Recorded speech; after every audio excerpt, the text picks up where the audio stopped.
Hola, ¿qué tal a todos? Sean bienvenidos a un nuevo episodio de Manutaciones. Como saben, este espacio fue creado para hablar de fútbol, pero también para contar historias. Y es que en esta ocasión tengo el honor también de presentarles a Guillermo Lara. Es un padre, abuelo, pero también atlista de cepa, de estos rojinegros que, bueno, les ha tocado vivir las épocas más oscuras, pero también la gloria del bicampeonato. Así que en este episodio estaremos también hablando acerca de todas sus experiencias, de la historia del propio Atlas, que estoy seguro que les va a interesar. Y bueno, les estaremos contando muchas anécdotas que estoy seguro también que encontrarán muy interesantes.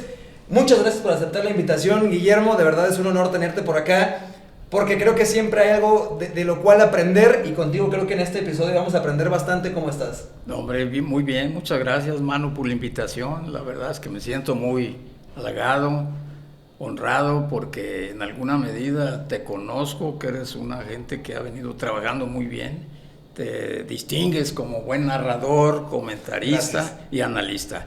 Y esa es una primera razón. La otra es porque efectivamente, mira, soy del Atlas y en alguna medida pues hay que ponérsela, y en estos momentos también, desde luego. Pero encantado y agradecido por la invitación que tú me haces, Manuel. No, el honor es completamente mío y también de quienes nos podrán ver, nos podrán escuchar, que estoy seguro, insisto, que esto les va a gustar, sobre todo si son atlistas, y si no lo son, estoy seguro que también van a encontrar mucho interés en este capítulo.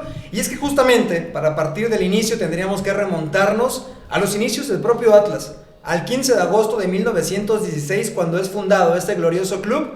Pues uno de sus principales fundadores, Juan José Lico Cortina, estudiante incluso durante muchos años en Inglaterra, decide tomar la misión de fundar al Atlas y llamarlo así por el titán griego, por sentir que cargaba el mundo a sus espaldas directamente. Es eso en lo que se fundó y en lo que se basó la historia de este Atlas. Y justamente con eso, y comenzando, ya iremos atravesando todas las épocas de este equipo. ¿Cuál es el primer recuerdo que tienes, primero del fútbol, Guillermo, y si no es indiscreción también, qué año naciste? Nací en mayo de 1949, o sea, 2 años antes de empezar a vivir la gloria, el fútbol del Atlas.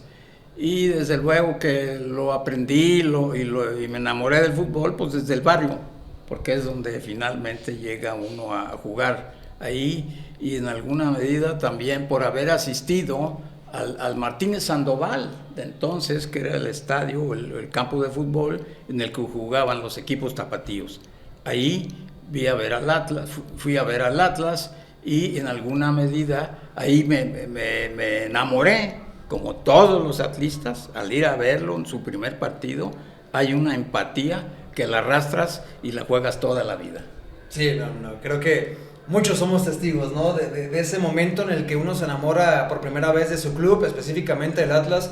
Creo que no hay conexión como esa misma, ¿no? Ese es tu primer recuerdo del fútbol y ya está enlazado al Atlas. ¿Tienes algún recuerdo desde la infancia? Es decir, ¿a los cuántos años crees que haya sido tu primer momento de conexión con Atlas? Tenía 10 años, 9 o 10 años, porque en el 58, a final del 58, fui a ver un partido ahí en el Martínez Sandoval, Atlas Atlante, lo recuerdo perfectamente, y me enamoré pues desde los colores que tenía y portaba el equipo, y ver ese escenario tan importante, tan bonito que se siente entre afición y equipo. Muy, muy bonita experiencia que queda en la memoria y te queda también en el corazón.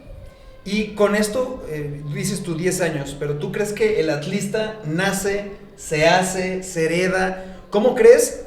Hablando de los demás, porque ya también por ahí está preparado algo para hablar de cómo te enamoras tú del Atlas, ¿no? O qué significa para ti ir al equipo, pero de lo que tú puedes ver a tu alrededor, ¿cómo lo evalúas? ¿Crees que el atlista nace, se hace, lo hereda? Mira, se da en una forma de comunión que hay en ese momento por el escenario y el equipo que finalmente estás viendo. Sí, cuando yo fui, pues ya tenía un logro el Atlas, había sido campeón en el 46, y eso le daba mucha importancia. Entonces, hablo de la Copa México, y luego del 49 la Copa México también, otra, del 49, y luego campeón de campeones, y luego ya la del 51, que yo me tocó ya cuando fui en el 59, ya tenía escribiendo su historia muy importante, gloriosa, porque era el primer equipo que ganaba de Jalisco los certámenes, esos 3 certámenes en el fútbol nacional. Y esa, si nace o se hereda, en parte porque todo es accidental. Mi padre me lleva a ver al Atlas, y en esa idea, bueno, el amor que nace por el equipo, esa filia, pues nace de ti, ya no es tan paternal, sino las aficiones se van creando también de manera personal. Y ahí se me tatuó el Atlas, pues, y hay esa vivencia inolvidable. Sí, porque el Atlas se le lleva directamente en el alma, ¿no? Incluso sí, trasciende más allá de la vida misma, ¿no? Y también entendiendo, ¿no? Ya esa época que mencionas, ¿cómo fue, a diferencia, ¿no? Por ejemplo, de mi caso, y creo que muchos también se podrán identificar en este video, ¿cómo fue crecer en una de las épocas doradas del Atlas?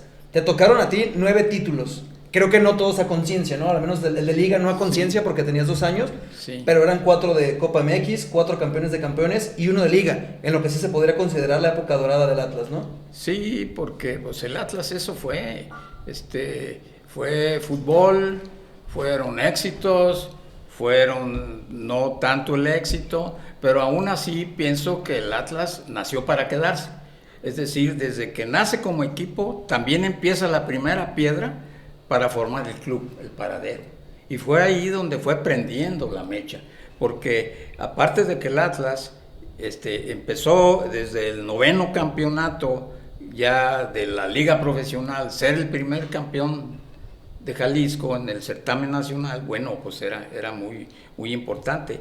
Y en esa idea también el club, al operar, en 1917 y 18 principalmente, ya consolidada toda su construcción, pues empezó a quedar impregnada en la vida de los tapatíos, porque resulta que no nomás el Atlas como equipo traía la simpatía de la gente, sino porque el club fue un club social muy importante. Ya era desde entonces patrimonio social de la ciudad tapatía. ¿Por qué? Porque ahí se significaban tertulias, eventos culturales donde las familias iban congregándose continuamente. Y el Atlas vivió esa época, el fútbol y la convivencia familiar en todo su esplendor. Había tertulias que todos iban prácticamente todos los domingos. El Atlas se significó, y como se han significado los demás clubes. Pero esa fue época dorada porque fue la dificultad con la que se hicieron esas cosas. Nacer el Atlas en medio de una guerra, de una primera guerra mundial, que fue en el 14, después de estar todavía en una parte de la Revolución Mexicana.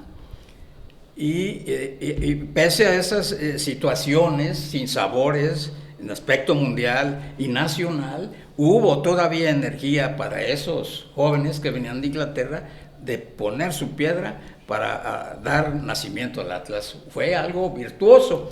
Eso yo le llamo como algo muy importante que hizo esa primera generación de empresarios, hay que reconocerlo, empresarios muy reconocidos y arraigados en Guadalajara, que pusieron esa energía para poder dar nacimiento al equipo. Eso motivó toda esa sinergia entre todos los demás habitantes, repito, a pesar de las vicisitudes y zozobras que se estaban viviendo en esa época. Sí, y el contexto también, ¿no? Sobre el Desde cual se luego. va dando el nacimiento del club, también es importante que lo podamos tomar en cuenta. Y voy a dar un pequeño giro, después también seguiremos hablando del tema histórico, pero antes, yéndome a la esencia, ¿no? De tu amor por el Atlas, ¿cómo podrías explicar lo que significa ser del Atlas, irle al Atlas? Que yo creo que se es del Atlas, no se le va al Atlas. Hay una pertenencia mayor, pero ¿cómo podrías explicarlo? También una frase, ¿no? Que dice, si te lo explico no lo entenderías, se volvió mercadotecnia, pero tiene una parte que parece tan simple, pero tan compleja a la vez de explicar, que me gustaría escucharte a ti explicar qué significa irle al Atlas. Pues mira, al haberla apropiado, hacerla nuestra, ese cariño y esa identidad con el Atlas, pues te da muchas fortalezas y en alguna medida vas transitando en la vida con esa idea, con esa afición tan importante. El Atlas se arraiga en la ciudad vuelvo a esa parte y forma desde entonces parte del ADN de la sociedad tapatía. No es nomás el rival de otro equipo, no, forma parte de la identidad y del ADN de la sociedad tapatía. Y eso pues fue creciendo al paso del tiempo. Así como dicen, una sola vez nos decían que nomás un campeonato y pues bueno, ahí tienen a Jesús, solo vino una vez y ha tenido miles de seguidores y no necesita volver a verlo. El Atlas, bueno, vivía con otra misión y que eso nos hizo todavía estar con el Atlas. Tuvo una visión de hacer cantera. Es decir, fue el primer equipo de la Liga Mexicana, entonces, de la Liga Mayor y hoy de la Federación Mexicana de Fútbol, el tener una academia, una escuela de fútbol. Por eso de allí lo de académicos. No es gratuito. Tuvo un equipo llamado también de los niños catedráticos, que estaba relacionado con la academia en alguna medida. Y eso nos dio una gran fortaleza y es parte de lo que finalmente queda en uno. Pero ser Atlas, a mí me han preguntado que si no le iría al Atlas, ¿a qué otro equipo le iba a ir? Bueno, pues si no le iría al Atlas, sería del Atlas. Porque es parte de la profundidad del ser de los seguidores del Atlas. Nosotros no nacimos por la mercadotecnia, por irle al campeón o por irle al que está triunfando, no. El Atlas se nace así, se hay esa sincronía y esa empatía total que los otros éxitos salen sobrando. Sin embargo, los éxitos del principio fueron formar el equipo, tener club y formar la academia, y que dio resultados la cantera, ¿sí? Porque hasta el Pistache Torres fue el primero, la academia primero nacía con visores, siempre ha existido. Que nació por ahí del 58, ¿no? No, él debutó en el 51, el Pistache, o sea, después no conoció a los jugadores campeones, convivió con ellos jugando, pero no fue campeón. No estuvo ahí. El Pistache fue de los más grandes de edad y como jugadores en el Atlas, definitivamente. Él fue el primer seleccionado mexicano por el Atlas en el Mundial de Suiza del 54, cumpliendo ahí 18 años, a los 18 años, porque en el Atlas debuta a los 16. Ya decía yo, ¿no?, que íbamos a aprender muchas cosas. Bueno, esta personalmente significa también algo para mí, ¿no? El aprender que había un mundialista atlista entonces en el 54. Entonces, sí. Y sí, definitivamente el aporte del Atlas es importantísimo, ¿no? A nivel liga y en muchos niveles más. Pero, ¿qué significó entonces en la época de Paradero? ¿Qué significaba el Paradero para el Atlas? ¿Cuál fue la importancia por la que dura poco menos de 70 años jugando ahí, en el Atlas Paradero? ¿Qué nos puedes contar de esa época del Paradero? Bueno, insisto que ya se había arraigado mucho en el Atlas. Yo llegué ahí de joven a ver entrenar al Atlas. Ahí estaban los jugadores del Atlas y fue antes del 60. Y ahí fui conociendo a muchos jugadores que ya estaban dejando huella y que iban trascendiendo. El propio Baldatti fue uno de los arraigados argentinos y aquí se queda siendo jugador y luego entrenador. Y fue el que tenía esa visoría natural para estar buscando quién podía ser un buen prospecto.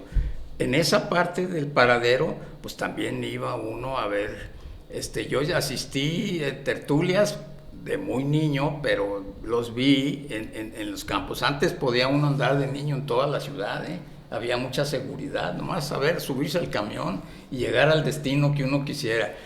Hoy ya no, es distinto, pero ese club encierra grandes anécdotas y grandes historias. ¿Qué tan cercano se podía hacer al equipo? Ya hablas, por ejemplo, de la cercanía quizás un tanto geográfica o la facilidad de movilidad también, sí, por la seguridad. Hoy es otra época distinta, pero ¿qué tan cerca se podía sentir? Digo, personalmente yo creo que hoy es un punto quizás de inflexión en el que la afición está muy alejada del equipo, pero incluso está alejada físicamente. Es decir, sentirte cercano físicamente a un jugador o a la plantilla general del primer equipo, creo que es muy lejano.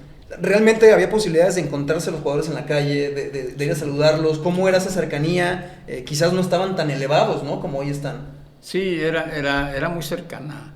La verdad es que tú podías platicar con ellos y ellos estaban puestos desde entonces a los autógrafos, no mucho las fotografías, aunque por pocos las tenían, pero en ese sentido sí había una cercanía muy importante y se podía acudir a los entrenamientos y no había tanta restricción como hoy, que porque van a entrenar las estrategias y eso, y no te dan chance ni de ver. Antiguamente no, era una vida muy importante, demasiado cercana entre aficionados y equipo.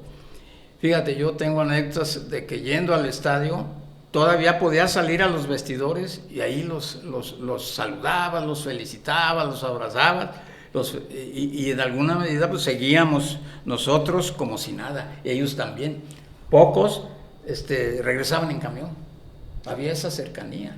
Lo del camión pues resultó ya como en el 65, más o menos 70, y luego ya las concentraciones, porque antes de su casa se iban a jugar fútbol, no había tanta concentración muy al principio, porque se confiaba en que el jugador se cuidaba, pero hoy, bueno, pues a lo mejor la necesidad es otra y hay que tenerlos concentrados desde antes. Sí, bueno, hay muchos indicios, ¿no? Y muchos ya en el historial de jugadores que sin concentración, bueno, salen una noche antes, ¿no? Y no específicamente estamos hablando del Atlas, estamos hablando incluso de otros clubes y bueno, eso sucede, ¿no? Al final es parte de los propios cambios que ha tenido la profesionalización del fútbol y por ende también del propio Atlas.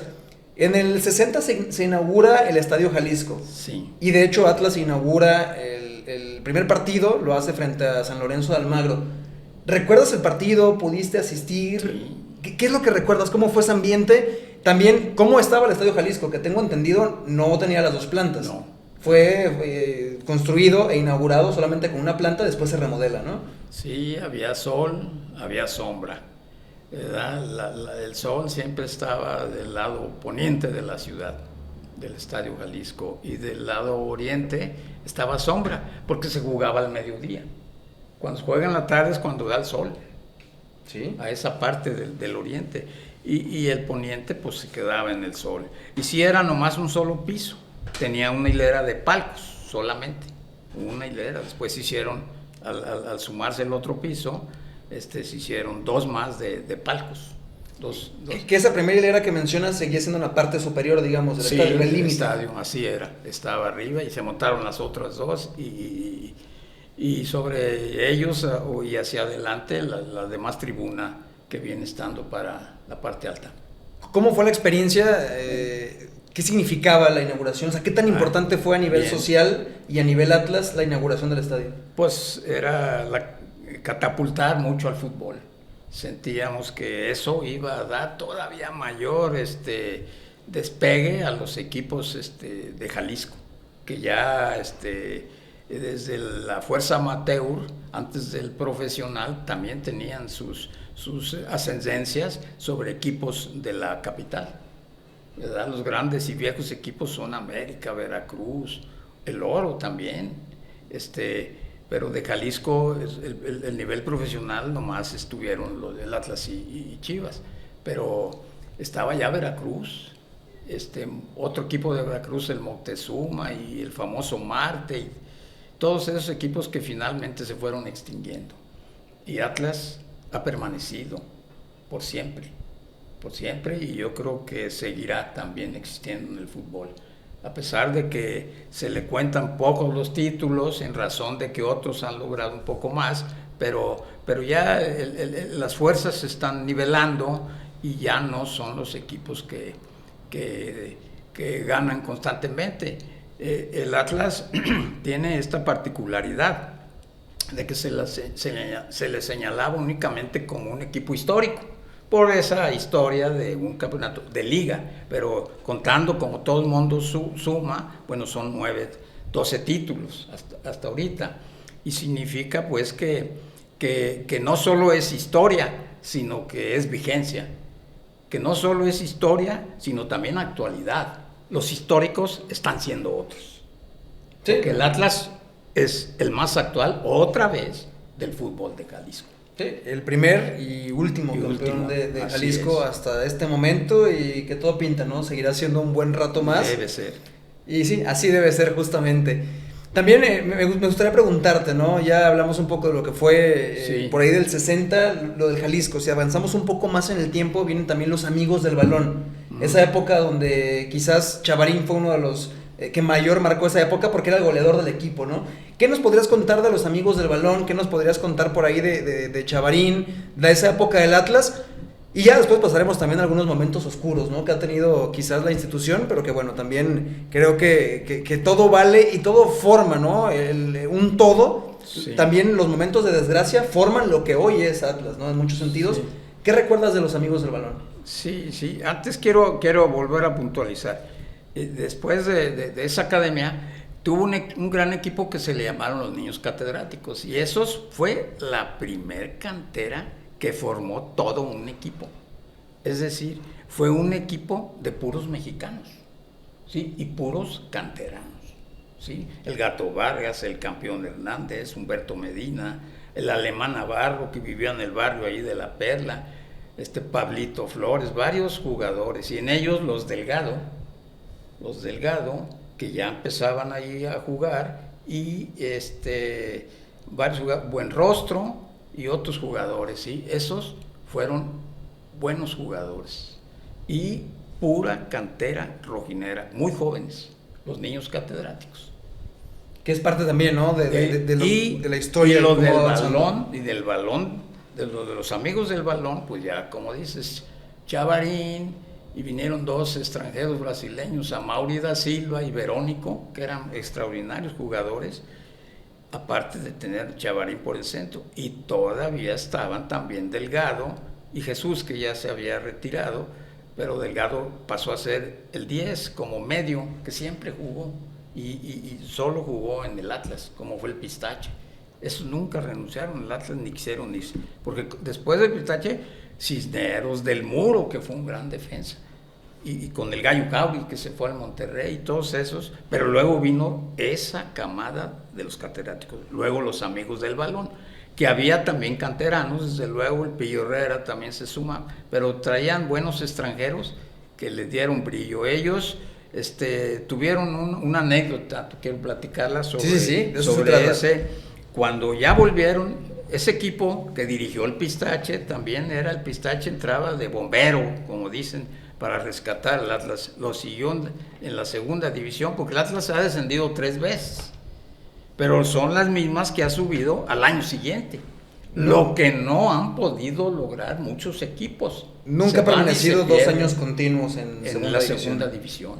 Regresó inmediatamente y venía crecido porque se le incrustaban extranjeros y apoyos, refuerzos, y entonces brillaron. Después de que regresaron los amigos del balón, porque también se fueron en el 70-71, regresaron al año siguiente, y en el 72-73 se fueron hasta la semifinal con el Cruz Azul. Y la anécdota es de que aquí pierde el Atlas 1-0 y allá van a México, y fue una catarsis ahí, algo trágico, porque resulta que se quedaron con 6 hombres, expulsaron a 5 y se terminó el partido, y el Atlas fue prácticamente descalificado, habiéndose suspendido el partido. Volvía a perder 1-0 allá, pero hubo una jugada muy polémica, Abel Verónico, que le pegan, se levanta y se quita las piernas enojado porque esas se las habían dejado caer con todo y los taquetes, y eso es lo único que vio el árbitro, y expulsa a él. Aparte de agredido, fue el expulsado. Entonces se vienen los demás molestos, y ahí se terminó el partido, porque unos que seguramente lanzaban algunas ofensas quizá, y el árbitro, que era Marco Antonio Dorantes, que era una gente muy estricta, pero que a veces en lo estricto los se cierran y nunca reconocen los errores para enmendar incluso en el mismo partido. Sin embargo, se llevaban todo, y no había reversa en las decisiones que tomaban. Muy complicado, y ahí terminó ese campeonato, que el Atlas, volviendo de segunda división, había otra vez nacido fuerte y podíamos aspirar a mejores cosas. ¿Cuál crees que sea el mayor aporte que Atlas le ha dado al fútbol mexicano? Entendiendo que el club nace para su propio fin, ¿no? Pero que bueno, aún así le puede otorgar, y considero que Atlas ha sido de los equipos que más le ha dado al fútbol mexicano, a nivel liga y a nivel selección mexicana. Pero para ti, ¿cuál es el mayor aporte que tiene el club? Pues esa como equipo, porque no hubo equipos, en un momento dado no hubo equipos sin tener un rojinegro. Definitivamente se plagaron de rojinegros. Todos buscaban la manera de en el Atlas nacer, brillar e irse. Y el Atlas en eso tuvo su misión. Nunca tuvo ser campeón, pero luego de eso nació la otra, pues, de sacar muchos jugadores, porque siempre ha sido una cantera importante. Aquí el Atlas tuvo su escuela, y los jugadores y los maestros que tuvieron esa responsabilidad, al terminar su ciclo, aquí se quedaban, pero siendo escuela de otros equipos. Rogelio Becerra estuvo en el Atlas y se pasó al Toluca. Y por eso hay muchos canteranos del Toluca que son de Jalisco, porque aquí mantienen su escuela, como lo mantiene Cruz Azul, porque aquí hay muchos jugadores.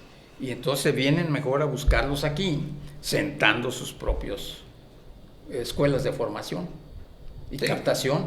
Pero el Atlas, eso fue lo primero que hizo. ¿Sí? Y Guadalajara también pues, tuvo sus partes, pero se estancaba mucho en esa producción constante. Así que Atlas, bueno, por ahí el mote, ¿no? De académicos, ya tienen una explicación aquí en el video para que puedan entender un poco de dónde viene, ¿no? Y cada uno de los motes que formaban, curiosamente, ¿no? Pareciera como que cada década había un mote distinto para el Atlas. Digo, nos ha tocado, ¿no? El Atlas bicampeón, si tenemos que ir a los motes. Pero no vamos a avanzar todavía tan rápido en la historia. En general, ¿cuál ha sido el momento más oscuro? Sé que hay descensos, ¿no? Hablamos de los descensos, pero también económicamente el club ha estado al borde de la desaparición. ¿Cuál consideras que en ya más de 100 años de historia del club ha sido el momento más oscuro, o algunos de los momentos más oscuros, si es que queremos recordar varios, y que personalmente haya sufrido incluso? Pues los descensos son parte de un sufrimiento fuerte, pues, una tristeza sobre todo, de ver caer y descender al equipo. Sí, es la parte que yo considero puede ser lo oscuro, pero como te digo, al año siguiente regresaba y volvía con creces. Reorganizado y catapultado a obtener ciertos logros. Y sí, en cuanto a lo financiero, pues el Atlas buscaba la producción de jugadores, pero también tenía un gran club social, que crecieron después en 3, porque es el Colón, es el Chapalita, y tiene un club de golf. Entonces, y porque sus propios socios de esa clase social le exigen y forma parte. Entonces ha tenido ese futuro y esa visión el Atlas. Entonces siempre nacieron juntos y hoy siguen juntos, aunque con diferentes administraciones. Es el mismo nombre y es la misma identidad. Estos son aficionados del equipo. Eso no está roto y sigue bien. Entonces esa afición continúa.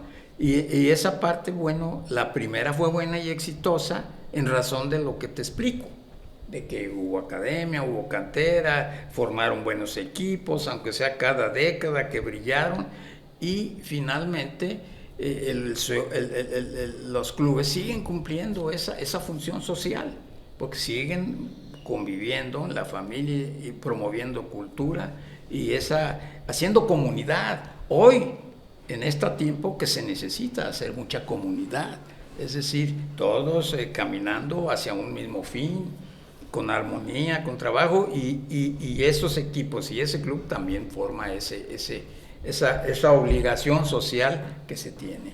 Sí hay mucho que reconocer en esa parte a todo ese grupo de empresarios visionarios que al final eran 100 y tantos socios fundadores que tomaron la decisión después de trasladarlo.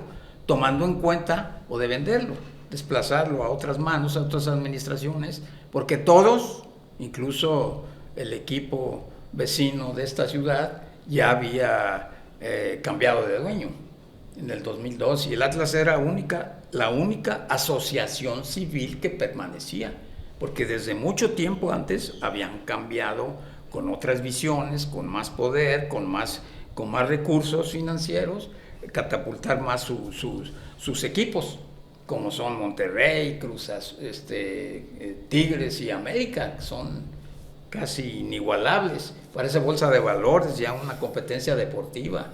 Y ahí hay que jugar con todo. Entonces para Atlas era también una necesidad. Más que restricciones financieras, era una necesidad. Es decir, dejar en otras manos al equipo con una visión más para el Atlas, que en funcionamiento en cuanto a ser campeón, que pronto se dio. Primero lo recibió el Grupo Salinas, que no tuvo mucha suerte. Invirtió, pero no tuvo éxito. Tal parece que el que había nombrado al frente de lo deportivo no tenía conocimiento ni muchas cosas que pudiera brindar un buen futuro al Atlas. Pero tuvo la fortuna de ofrecérselo al Grupo Orlegui, que siento que fue importantísimo para llegar al bicampeonato. Incluso yo recuerdo cuando llega el Grupo Orlegui, pues abre la puerta a la afición. Difícil, no lo hacían los que administraban, abrirse para ver qué querían y tener un buen encuentro y jugar con cartas a la vista. Bueno, Orlegui lo hizo. Yo recuerdo que creo que tú estuviste participando en esa vez. La primera vez que abrieron foro, sí. Y todo el mundo coincidía en traer mejores jugadores. ¿Y cuándo el campeonato? Y él se comprometió a ser campeón al Atlas.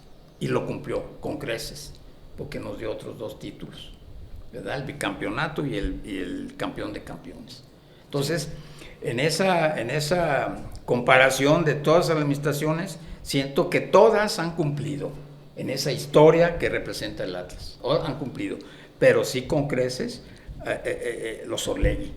Riestra, que también participó activamente, a quien la afición debe reconocer ese trabajo que hicieron. La verdad es muy buena. Y pues ahora sí podemos morir, en mi caso, en su tiempo, no pronto, muy adelante, pero ya haber visto campeón el Atlas en el propio escenario de su sede, que es el Estadio Jalisco.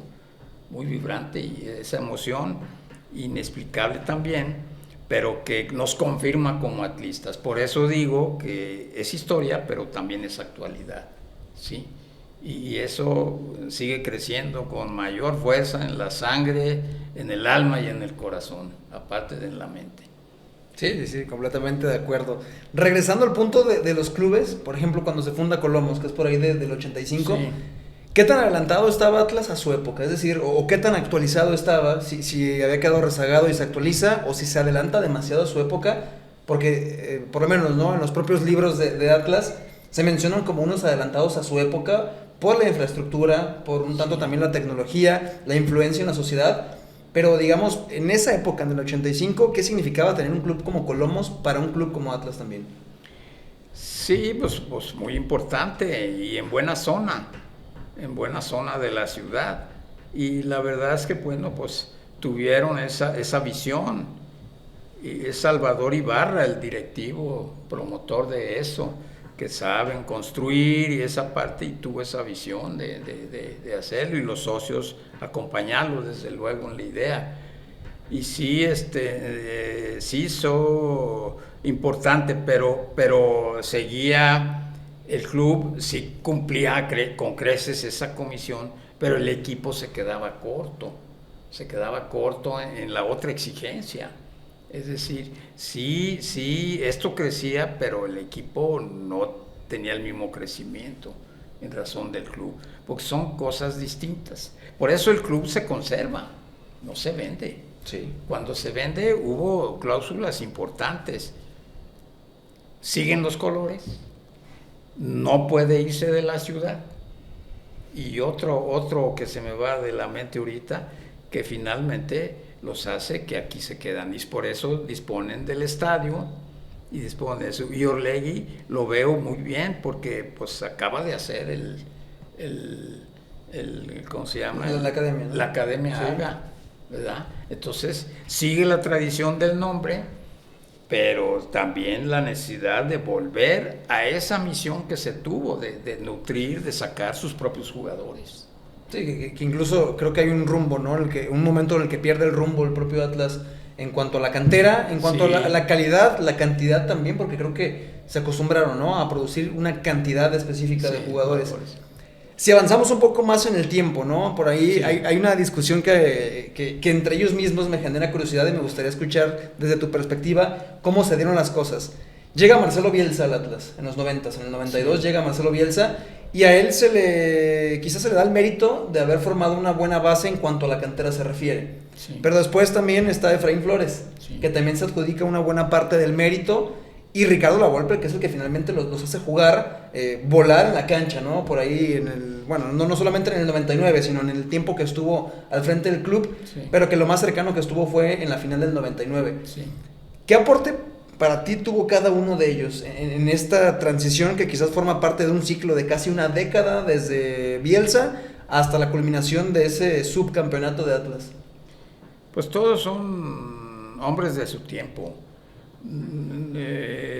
Bielsa llega como novedad de que traen un nuevo proyecto de cómo hacer academia, de cómo formar jugadores, y entonces él mismo, porque lo traían para entrenador, y él mismo dijo, no, déjenme acá, quiero primero buscar y hacer cantera. Pero sí puso su parte y traía sus estrategias y sus proyectos muy bien cimentados. Y aquí aprendieron pues también Efraín y otros que venían siguiéndolo, incluso Real, que también trabajó en el Atlas, y juntos. Los dos se conocieron muy bien con Efraín, pero también conocieron a Bielsa. Es decir, también Efraín tuvo ese roce con Bielsa, y eso los motivó a que sumaran. Sobre todo, cada quien son hombres de su época. También Flores dio mucho. Y luego los meten de entrenadores y eso. Y aquí hay que cuidar bien cuando uno es entrenador y otro es visor y otro tiene capacidades para formar. No todos los entrenadores tienen toda esa virtud. Lo de Lavolpe, bueno, a él le tocó recibir esa camada. Y a él le tocó jugarla. Y entonces, por eso es el mérito que tiene, que era una buena camada de Osorno, de Cepeda, de Márquez, de todos esos, que también se dio, y que eran muchos canteranos, claro, con algunos buenos apoyos y refuerzos extranjeros, pero sí en alguna medida, esos todos formaron y dieron mucho al Atlas, como el Atlas también le dio mucho a ellos. Sí. ¿Verdad? Es decir, no todos contribuyeron para el Atlas, sino también el Atlas les dio a ellos el espacio para realizar sus proyectos. Pero todos son hombres de su tiempo y todos han contribuido para mí en esa tránsito, exitoso o no, como lo queramos ver, pero sí todos han puesto su parte. En el 99, después de esta generación, ya iban un poco más de 45 años de sequía para el Atlas, ¿no? En cuanto a títulos de liga se refiere. Llegan a la final del 99 contra Toluca con una generación brillante. ¿Qué significó perder esa final? ¿Cómo caló en el alma? ¿Cómo seguir con la vida en adelante? Y sobre todo, ¿cómo seguir con la pasión de ser atlista después de haber esfumado un sueño con una sequía de más de 45 años? Somos parte de esa forma de ser. Como no nacimos movidos por la mercadotecnia o por los medios de comunicación de que jalen por lo que pasan en la tele y los campeones, todo, porque así jalan mucha afición, pero esa afición se vuelve volátil, vuelven a ver otro en el mismo escenario y cambian. Entonces, aquí el Atlas ha tenido su propia historia y esa es la que vivimos. Sí, le sufrimos, pero nos levantamos. También hay que tener esa fuerza para superarla. Y lo han tenido directivos y los mismos entrenadores y jugadores. Pues les toca esa época y hay que darle vuelta a la página y tratar de levantarse. Y Atlas ha sabido moverse. La afición es consecuente. Es consecuente. Finalmente, fidelidad significa permanencia, perseverancia. Antes decíamos que nomás vivíamos de la ilusión. Hoy seguimos viviendo de la ilusión, no se acaba. Seguimos porque ya vimos que se puede, ¿verdad? Y el mismo Orlegui lo sabe. La sinergia se dio porque los directivos se aplicaron. Trajeron buenos jugadores, hombre, se hicieron inmortales, leyendas para el Atlas.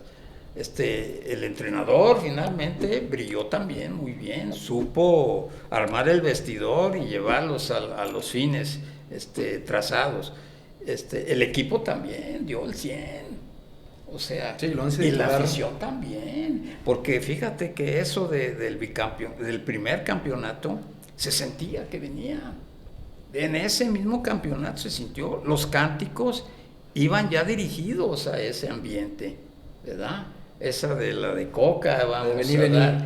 Sí, hombre, sí. Por favor, se hizo inmortal por ese advenimiento, esa predicción que el mismo Atlas sentía que se iba a dar. Entonces, eso fue algo importante, lo que no se da en otros equipos. Los otros equipos lo han sentido y lo han acariciado y se les esfuma.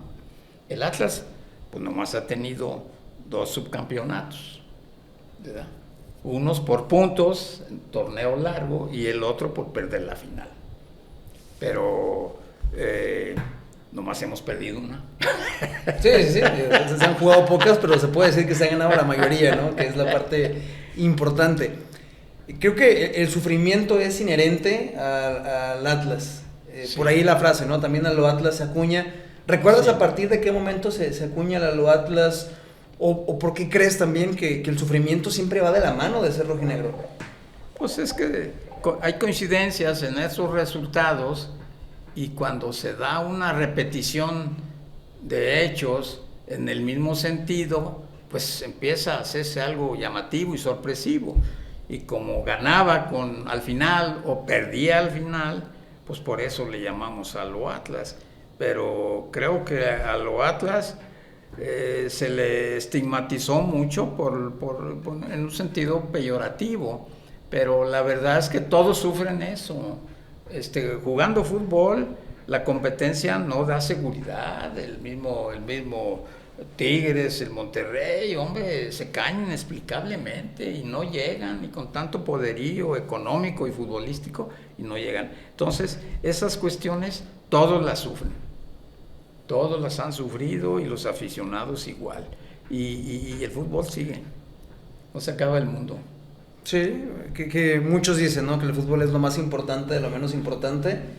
Pero en esa escala de jerarquía, ¿no? Entendiendo la vida misma, la familia y todo lo que hay en el entorno de la vida, ¿en qué esfera crees que el atlista coloca a su equipo? O incluso de forma personal, ¿en qué punto de la vida, qué tan fuera o dentro de ciertos círculos el atlista coloca a su club por delante de qué cosas, detrás de qué cosas?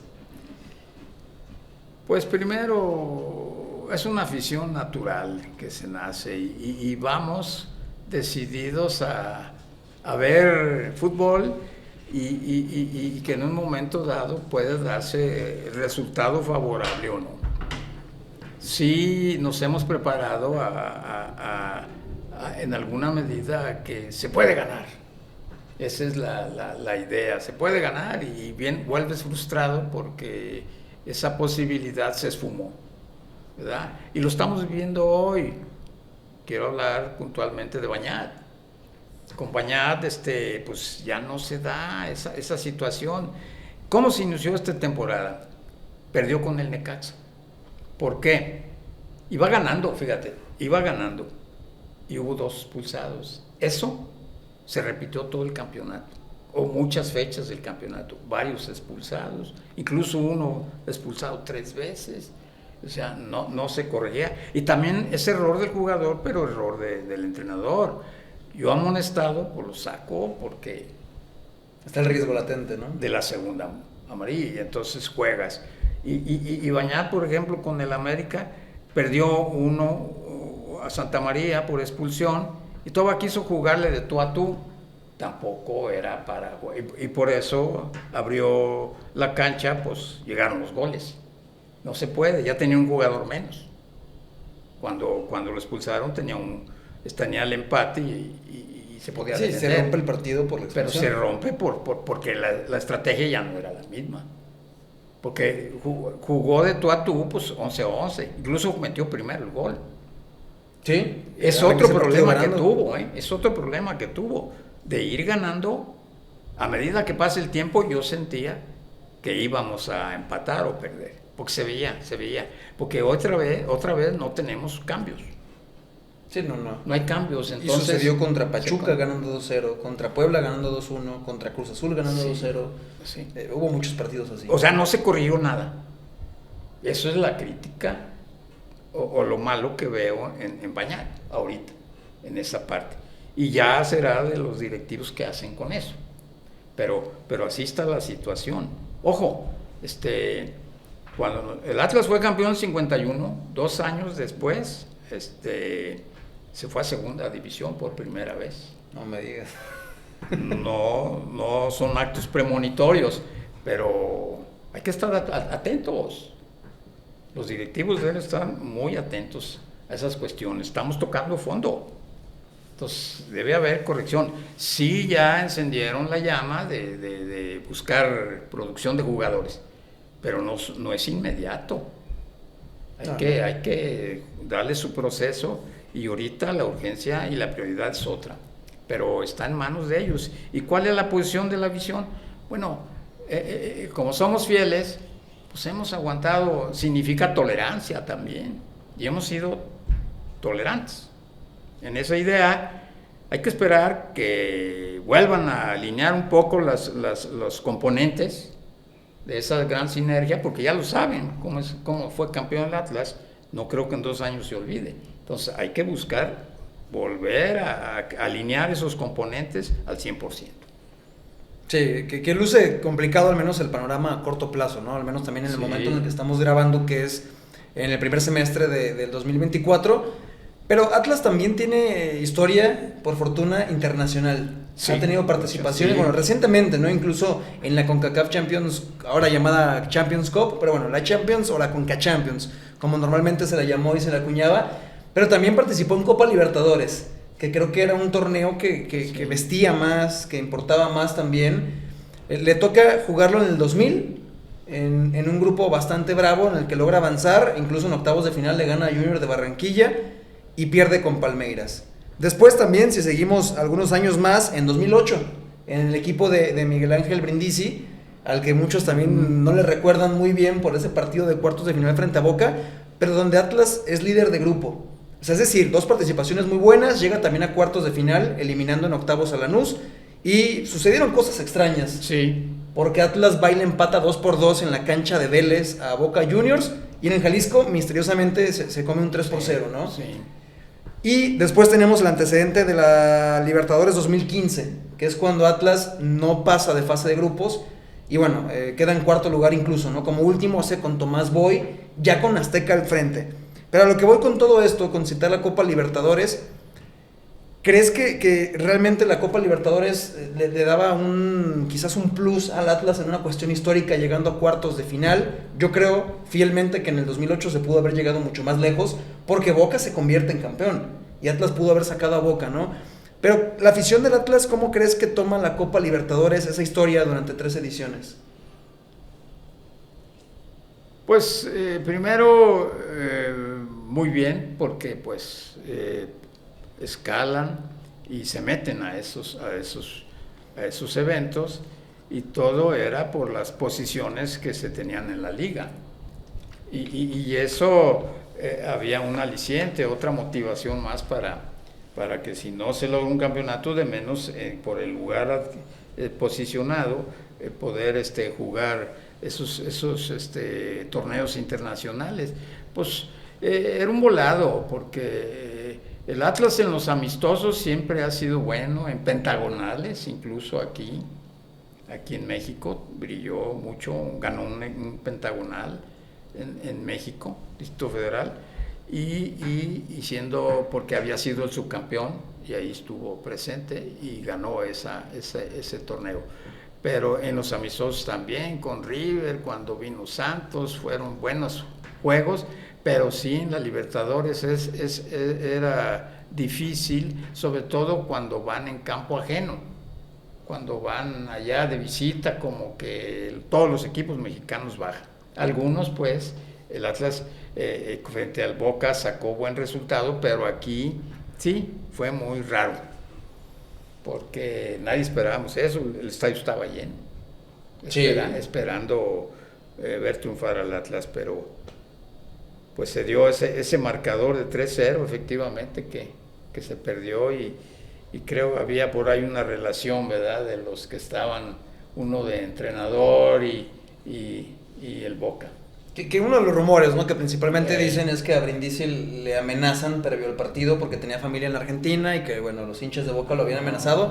Pero en realidad la sucesión de hechos, ¿no?, fue bastante extraña. También se hablaba de los entrenamientos, que habían hecho fuerza días antes, había hecho cambios en la alineación. O sea, en realidad sucedieron muchas cosas, ¿no? Sí. Que todo forma parte de una rumorología, sí, y solamente los jugadores que estuvieron ahí, con una buena camada, el propio técnico, en realidad lo saben. Pero que es un tema, ¿no?, también que queda en qué hubiera podido pasar con ese Atlas si hubiera sacado al que a la postre se convierte en campeón, ¿no? Si hubiera dado también la campanada, sobre todo porque en esa fase de grupos Atlas ya le había ganado a Boca Juniors en el Jalisco, lo había goleado, ¿no? Sí. Como lo hizo durante toda esa fase de grupos. Sí. Pero Atlas realmente tiene mucha historia, ¿no? La hemos estado platicando durante este lapso, hemos aprendido también bastante.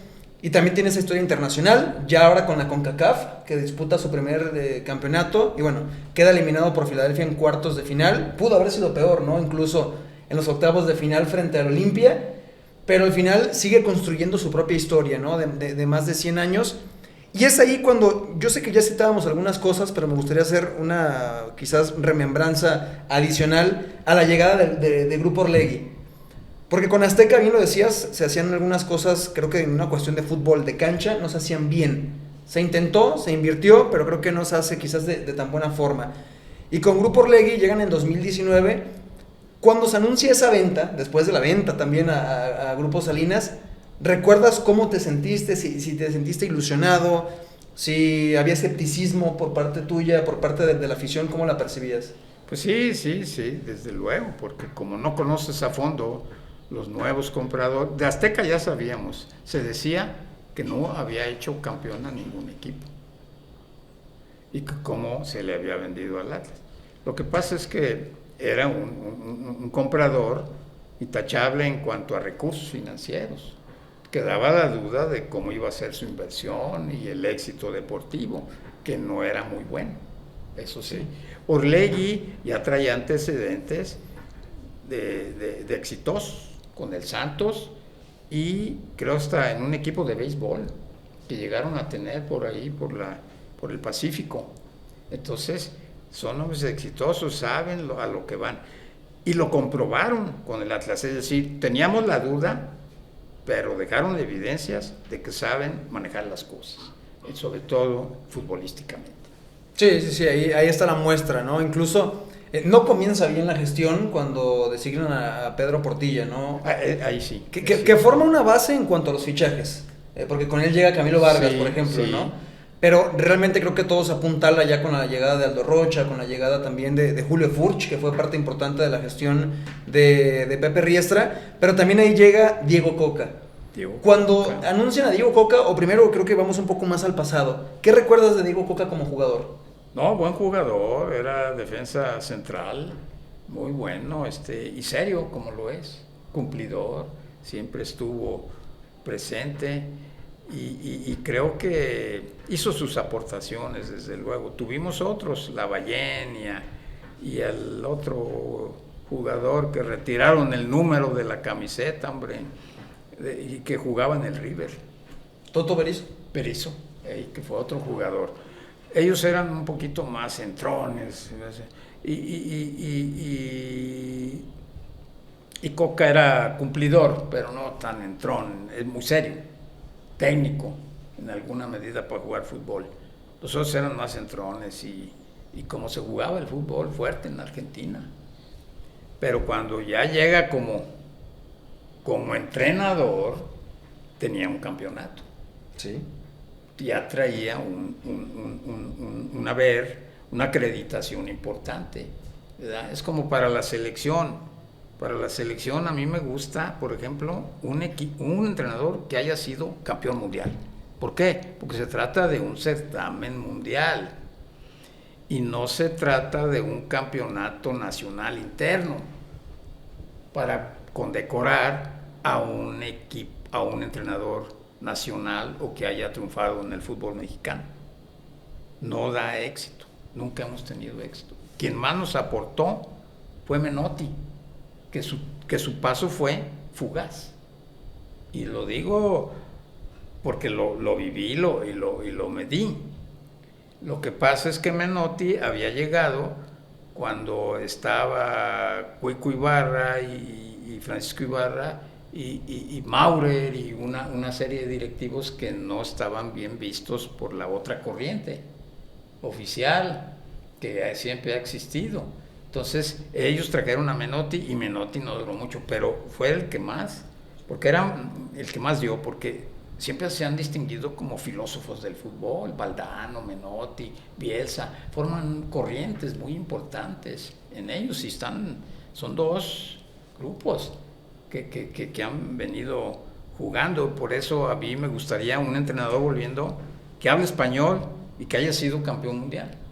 Por ejemplo, ahorita tenemos a la mano al argentino, pero parece que sigue y va a seguir, y un español que también ya fue campeón, porque cuando traes otro con otro idioma, pues es lo mismo.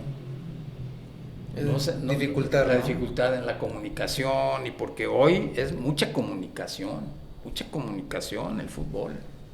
Sí, completamente. Se juega con los pies, pero se teje con buena comunicación. Y si no hay entendimiento desde ahí, pues la desventaja es obvia.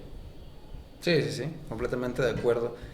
Ya hablábamos de Coca y también me gustaría que aterrizáramos específicamente y mentalmente y que podamos vivir a través de tus ojos el 12 de diciembre del 2021. El día de la final de vuelta de Atlas frente a León en la cancha del Jalisco. ¿Nos puedes contar cómo fue tu día previo, durante, qué significó el ver campeón al Atlas? Que creo que para todos ha significado un sueño de vida incluso. Sí. Que no dependía de nosotros mismos, no dependía de otros, era un sueño algo peculiar, pero que finalmente se cumple ese 12 de diciembre. Pero me gustaría que nos pudieras contar tu día completo hasta la culminación. No sé si para ti la culminación llega en el gol de Furch de penal o llega hasta que Aldo Rocha levanta el título. Buena pregunta y bonito recordarla y revivirla. La verdad es que son pasajes inolvidables y que quedan grabados para siempre. Yo veo que desde el partido desde León, que perdimos por un gol, sentí ya la vibra que se podía lograr el campeonato. Desde ahí. Incluso los escenarios que el propio gobernador del estado y Irarrágorri ya estaban construyendo para el fotograbado, la repetición en pantallas gigantes, la final.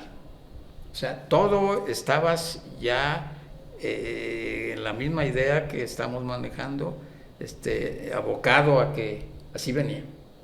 Porque así se sentía, el Atlas estaba fuerte. Empezamos ganando en León. Sí, 2 veces estuvo. 2 veces. Y por una jugada un poquito rigorista se marca la penal, que fue un poco la diferencia, finalmente.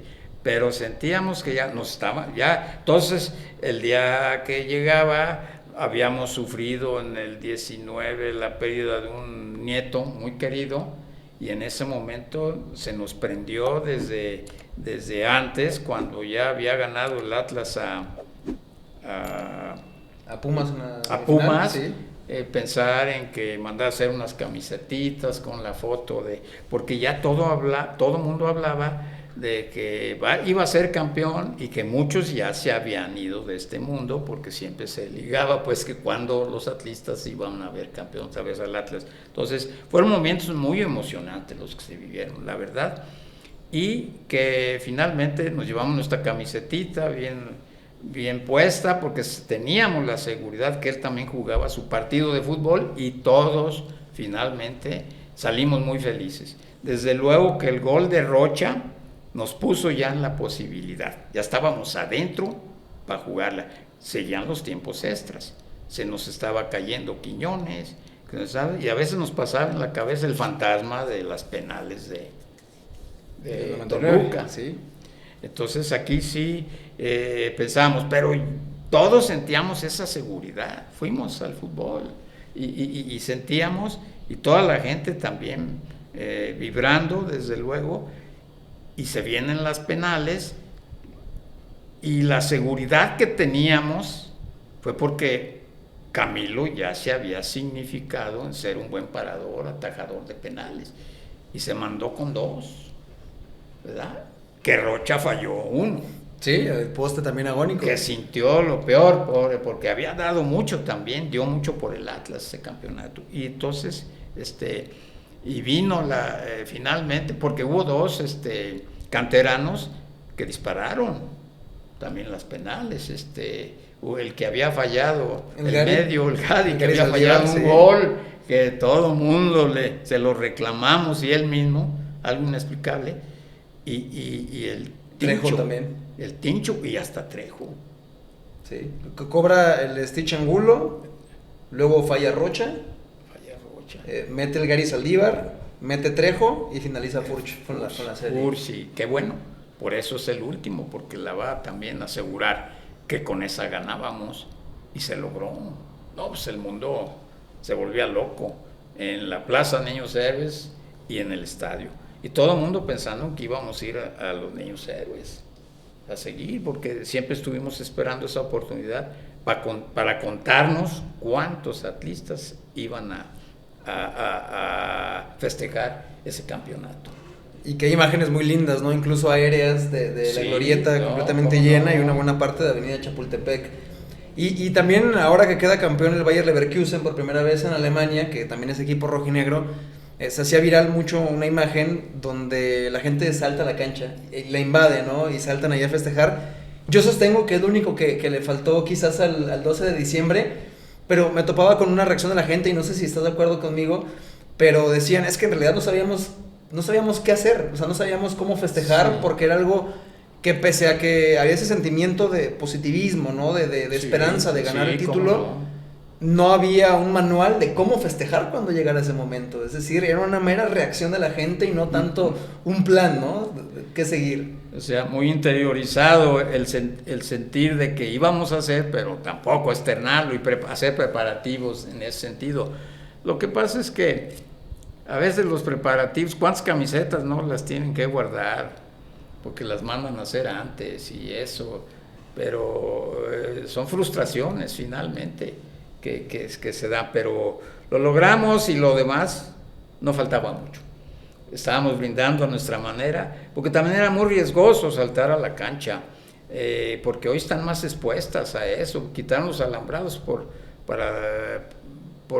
no impedir la vista, ¿no? Sí, de todos, ver el fútbol, pero el riesgo es latente, y también en la emoción puede uno causar accidentes, en la emoción, en hacer bola, en apretarnos, en abrazarnos, y ahí pues, hay también accidentes, pero no faltó.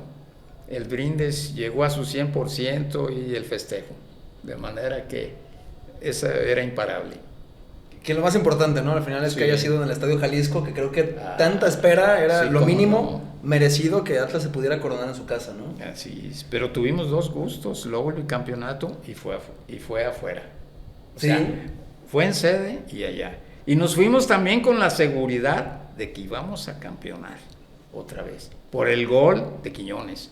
Era un 2-0, que se criticaba al Atlas de que su fútbol era defensivo. No, era como las arañas. Primero paralizaba al equipo contrario, se enfadaba incluso Pachuca de fallar, y el Atlas con 2 llegadas o 4 y meter esos golazos que hizo Quiñones el segundo, bastó. Porque allá con 1 ganamos.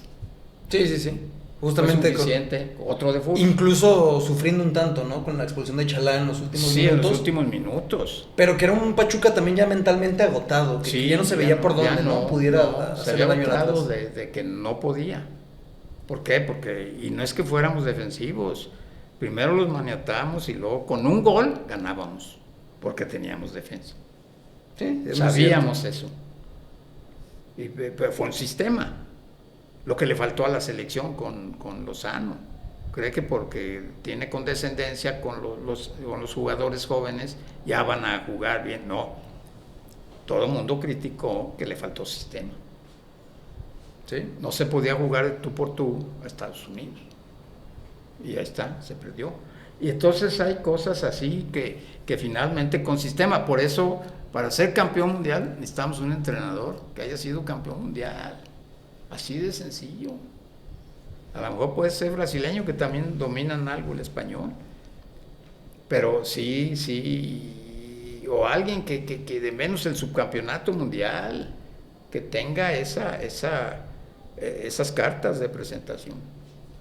Bueno, vamos a ver si le llega realmente, ¿no? El momento a la selección mexicana, que ese es el luce más complicado. Digo, sí. Finalmente también el Atlas lucía imposible en algunos momentos y se da, ¿no? Conjunto, como bien lo mencionas, de que todo estaba al 100%, tanto jugadores como directiva, como la afición.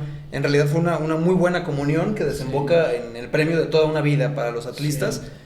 Pero también justamente esta época post-bicampeonato ha sido un tanto sufrida. Sí. ¿Cómo, desde tu visión, cómo le podríamos explicar a la afición, o para ti qué significa, por ejemplo, la constante queja, ¿no? Es que vendieron a Quiñones, es que se fue Furch, se vendió a Osil Herrera, se vendió a Diego Barbosa, y sobre todo con las leyendas, porque va a haber un día en el que vendido o retirado ya no se va a tener a Camilo Vargas, en el que ya no se va a tener a Aldo Rocha, y bueno, hay otros que quizás lucen todavía más cercanos para salir, y va a haber un día en el que Atlas ya no tenga en su plantilla ningún bicampeón. Ese día va a llegar, inevitablemente. Sí. Pero desde tu visión, o sea, ¿qué tan normal o cómo es ese ciclo en el que uno se puede resignar a perder a esas leyendas, a esos jugadores que te hicieron soñar y que te hicieron tan feliz?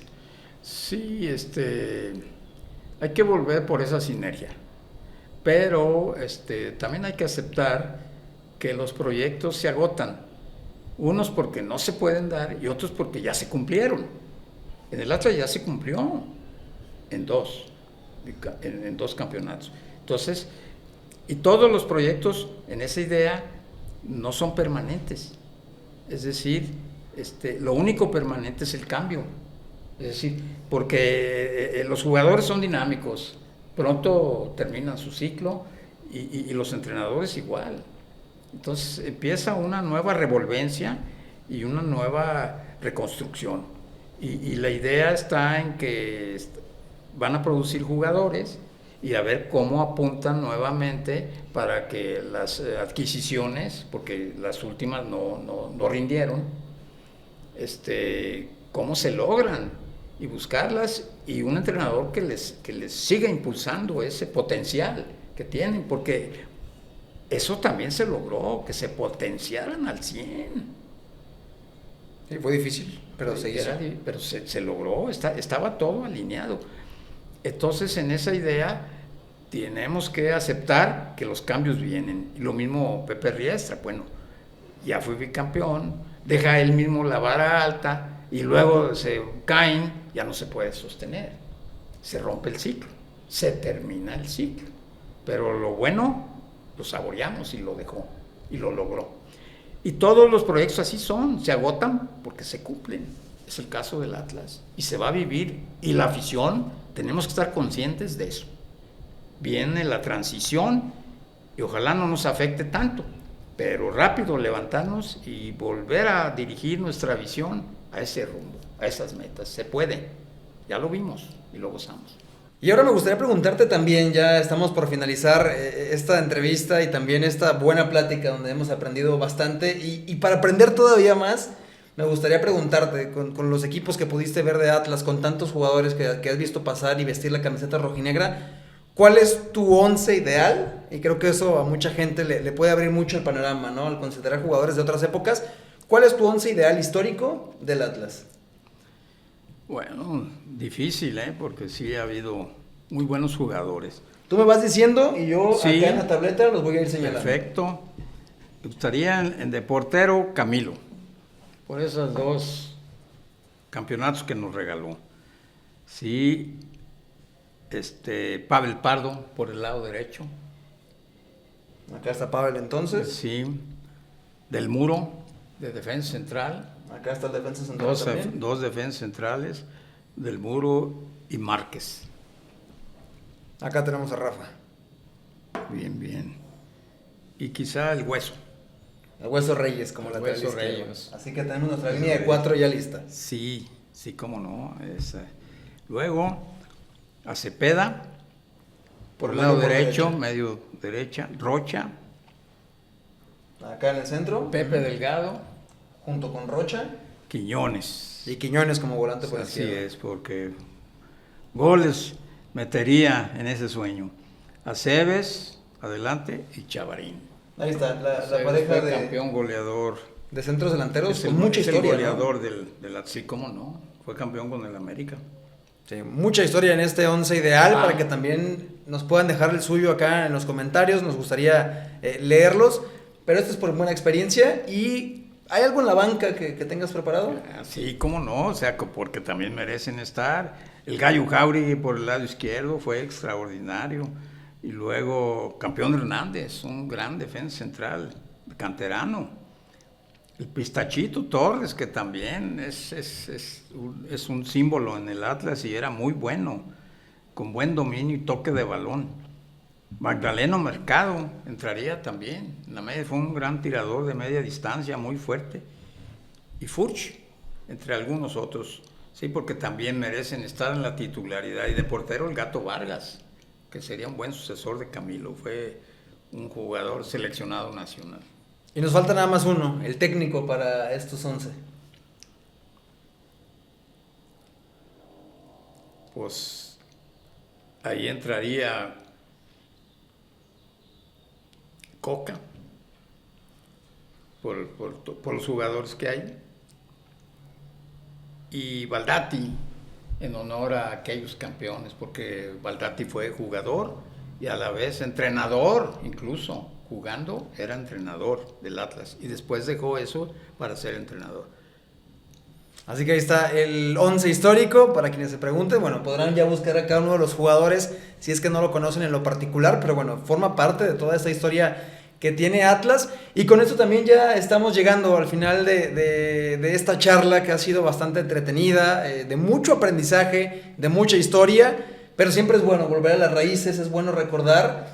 Y te agradezco muchísimo, ya no te voy a decir Guillermo, también tengo el placer de contarles a ustedes, te voy a poder decir tío, sí. Porque gran parte, tío, de este amor por Atlas tiene mucho que ver con esa herencia de tu familia, de nuestra familia, y que además tuve el honor, primero, de ser tu sobrino, y el segundo también de ver ese campeonato que era un sueño que teníamos en común, y que lo teníamos también de forma familiar, de poder ver ese campeonato juntos, de poder ver ese 12 de diciembre del 2021, de poder llorar juntos lo que significó ese campeonato, ese título, de una forma muy emotiva, y también agradecerte mucho tu tiempo, porque algo que yo quería con este episodio en especial, además de que todos pudieran aprender, es inmortalizar tu testimonio de lo que es ser atlista, porque si tengo un ejemplo de alguien de cómo debe ser un atlista y lo que siente un atlista, ese sin duda eres tú.